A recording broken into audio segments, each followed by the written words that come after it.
ప్రియమైన వారలారా, ప్రభు అయిన యేసుక్రీస్తు నామములో మీకు నా శుభవందనములు. ఆమెన్. ప్రభువునందు సంతోషంగా ఉండండి, సంతోషముగా ఉండుడి అని మరలా నేను మీతో చెప్పుదును. అపోస్తలుడైన పౌలు చెప్పినటువంటిది ఈరోజు ప్రభు మీకు జ్ఞాపకం చేస్తున్నాడు. సాతాను వాడు తంత్రగొండి, వాడు దొంగ, వాడు ప్రభు బిడ్డలమైనటువంటి మన హృదయములో ఉన్న సంతోషమును దొంగలించుటలోనే గురి కలిగి ఉంటాడు. కనుక ఈ దినమంతా మీరు జాగ్రత్త కలిగి మెలకువగలవారై ఉండుడి. ఓకే, ప్రభువుకు స్తోత్రం. ఈ దినమందు మీరు చెయ్యబోయే కార్యమేమిటి, మీ ఇంటి బాధ్యత ఏమిటి, మీ హృదయవాంఛ ఏమిటి, అంతా ప్రభువుకు తెలుసు. సరేనా? ప్రభు నడిపిస్తాడు. ఆయన చేతికి భారమును అప్పగించి ప్రభువునందు ధైర్యముగా ఉండండి. దైవ కృప మిమ్మలను భరిస్తుంది, దేవుని హస్తం మిమ్మలను నడిపిస్తుంది. ప్రభువుకు మహిమ. సరే, ఈరోజు ప్రభు ఏం మాట్లాడబోతున్నాడు, ఈ రోజుకు సంబంధించిన వాక్కు ఏమిటి చూద్దాం. నా ప్రియ దేవుని బిడ్డలారా, 2వ రాజుల గ్రంథం 2వ అధ్యాయం 9వ వచనం. వారు దాటిపోయిన తరువాత ఏలియా ఎలీషాను చూచి, నేను నీ యొద్ద నుండి తీయబడక మునుపు నీ కొరకు నేనేమి చెయ్యకోరుదును, దాని నడుగుమని చెప్పగా, ఎలీషా, నీకు కలిగిన ఆత్మలో 2 పాళ్ళు నా మీదికి వచ్చున్నట్లు దయచేయుమనెను. ఆమెన్. నీ యొద్ద ఉన్న ఆత్మ వరము నాకు 2 పాళ్ళు కావాలి అని అడుగుతున్నాడు. ప్రభువుకు స్తోత్రం.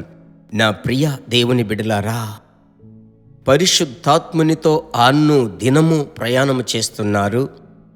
దినము పరిశుద్ధాత్ముని ఆనుకుని జీవిస్తున్నాము.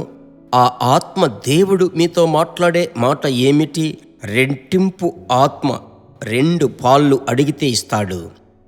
2 పాళ్ళు. ఆమెన్. అభిషేకములో చాలా ఆశీర్వాదములున్నాయి, అందులో రెట్టింపు వరము ఉంది. ఆమెన్. ప్రార్థన జీవితం, పరిశుద్ధాత్మ అభిషేకములో, ప్రవచన వరములో, ప్రభువా నాకు 2 పాళ్ళు కావాలయ్యా. వెంటనే ఎలీషా సాధారణముగా పొలములో పనిచేసిన వ్యక్తి. అయితే ఆయన పరిచర్యను గమనించినట్లయితే ఏలియా కంటే ఎక్కువ అద్భుతములు చేశాడు ఎలీషా. ఎందుకంటే ప్రారంభములో అతని యొక్క దాహం 2 పాళ్ళు కావాలి అని. ఎందుకు? ఎలీషా చనిపోయి 1 సంవత్సరమైంది, సమాధి చేయబడి. మరొక యవనస్తుడు చనిపోయాడు. ఆ యవనస్తుణ్ణి ఎలీషా సమాధిలో ఉంచినప్పుడు ఆ ఎముకలు ఆ చనిపోయిన యవనస్తుణ్ణి తాకినప్పుడు ప్రాణముతో లేచాడు. చూడండి. అలాగైతే చనిపోయి సంవత్సరమైనప్పటికీ ఎలీషా ఎముకలలో ఒక అభిషేకం ఉంది. ఈరోజు మీరు మిమ్మలను సాధారణముగా ఎంచవద్దు. మిమ్మలను పిలిచినవాడు నమ్మదగినవాడు. రెట్టింపు అభిషేకము అడగండి ప్రభువు దగ్గర. ఈ ప్రార్థన జీవితము చాలదు, ఈ అభిషేకము చాలదు, ఈ జీవితం చాలదు, ఆత్మీయ జీవితం 2 కావాలి ప్రభు అని అడగండి. సరేనా? మీ ప్రార్థన ద్వారా మీ ఇల్లు కట్టబడును, మీ బిడ్డలు ఆశీర్వదింపబడతారు. మీ కొరకు ప్రార్థిస్తాను. ఇదే ఈ రోజుకు సంబంధించిన మాట. నాతో కలిసి చేతులు పైకెత్తి నోరు తెరచి శబ్దముగా ప్రార్థించండి. మా పరలోకపు తండ్రి, మీ నామములో ప్రార్థిస్తున్నానయ్యా. ఆ రోజు ఏలియాను వెంబడించిన ఎలీషా, ఆమెన్, మీ యొద్ద ఉన్న ఆత్మవరము 2 అడిగాడయ్యా. ఈ రోజు మీ బిడ్డలు రెట్టింపు ఆశీర్వాదము, 2 ఐశ్వర్యము, రెట్టింపు సమాధానము మాత్రమే కాదు, 2 ఆత్మీయ వరములను అనుగ్రహించి మీ బిడ్డలను వాడుకోండయ్యా. వారు నివసించుచున్న ఆ వీధికి వారు ఆశీర్వాదముగా, వారు వెళ్ళు మందిరమునకు ఆశీర్వాదముగా, వారు చేయు పని స్థలములో ఆశీర్వాదముగా మీ బిడ్డలను వాడుకోమని ప్రార్థిస్తున్నాను. ప్రార్థన ఆలకించిన దేవునికి స్తోత్రం. అద్భుతములు చేసిన ప్రభువుకు మహిమ కలుగునుగాక.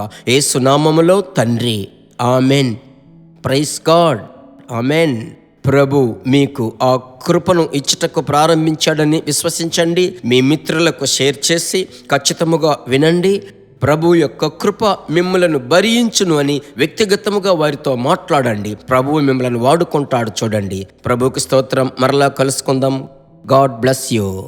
దేవుని బిడ్డలారా, ఈ వర్తమానము మీకు మిక్కిలి ఆశీర్వాదకరముగా ఉందని మేము నమ్ముచున్నాము. ఇంకనూ మా వర్తమానములను విని ప్రభువులు ఆశీర్వదింపబడుటకు జీసస్ మీట్స్ మినిస్ట్రీస్ అను మా యూట్యూబ్ ఛానల్ ను సబ్స్క్రైబ్ చేయండి. మరియు మా ప్రార్థన సహాయముకై మీరు సంప్రదించవలసిన మా ఫోన్ నెంబర్ 9841522836 మరియు 7299546363. Email gpsrobinson@hotmail.com. ప్రభు మిమ్మును ఆశీర్వదించునుగాక.